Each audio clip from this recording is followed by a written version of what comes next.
Oops, I did it again. That's what you'll be saying by the time your head hits the pillow tonight after a successful day in your betting endeavors. Welcome one, welcome all to another edition of Beat the Bookie. My name's Gadamowitz, and today I've got one job. That's to put you in the green. That's right, I'm here to tell you which selections will put some dollar bills in your pockets based on this weekend's college hoops slate.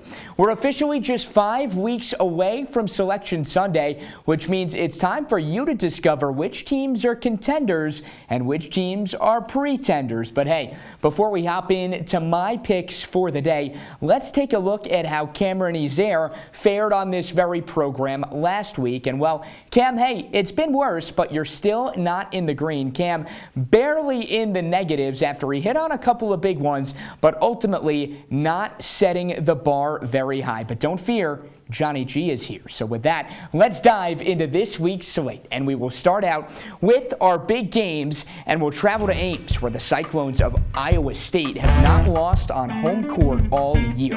A perfect 11-0 in front of the home crowd. Now that said, the Cyclones have dropped 3 of their last 4 in a Big 12 that seems to just be getting more chaotic by the day. And Saturday's matchup between Iowa State and Kansas could go a long way in determining the top of the conference standings. You've got number 8 versus number 13, and essentially a pick-up game. I think the Cyclones are a lot better than they've been playing recently, and I like them to get back on track against the Jayhawks. Let's throw 15 on the spread for Iowa State, which sits at plus 1.5. Now over to the great state of Indiana, where an in-state rivalry resumes in Bloomington. It's the number 21 Hoosiers and the best team in all the land, well, at least according to the AP poll, the Purdue Boilermakers. The Boilers are favored by only 1.5, which to me is disrespectful, quite frankly. Look, Purdue hasn't lost a game since January 2nd, and I don't see that changing anytime soon, even against a gritty Indiana team. Plus, the last time I checked, when it comes to basketball, usually tall equals good, and hey, 7'4" Zach Edey is about as tall as they come. You combine that with no members of Indiana's usual rotation being any taller than 6'9", and Purdue minus 1.5 is just too good to pass up on. We'll put 15 shekels on that one. Our final big game of the week brings us to another ranked matchup in the Big 12. It's number 10 Texas at number 7 Kansas State. And look, I've said it before on these same CitrusTV airwaves, and I'll say it again. In the world of college basketball, there's nothing worse than peaking early. The Wildcats have most certainly peaked.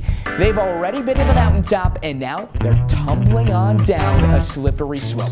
It's a cute story, right? Wins over Texas, Kansas, Oklahoma State, the list goes on. But this is a team that's best ball is behind them, not in front. The free fall is on for K-State. Give me the Texas spread at 0.5 point for $10. Now we'll check in on our C-suite and see what our producers have in mind. Ethan Frank, Jordan Leonard, guys, we might be teammates at another media outlet here on campus, but we are enemies today, and we do disagree on a couple of these big games, so we'll see what Saturday has in the cards as far as those contests are concerned.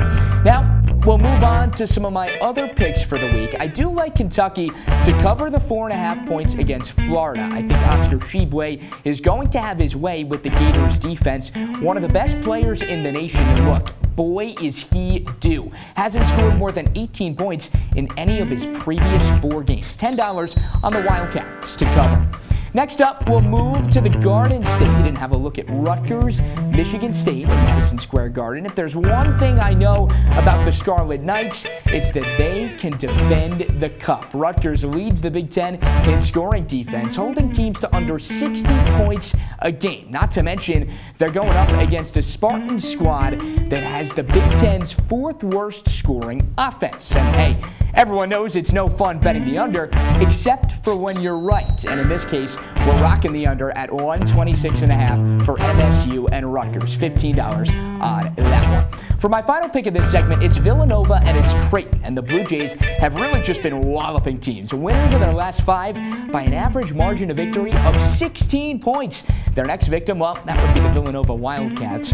Only 2 wins in their last 7 games. I expect this one to be over before it even really gets started.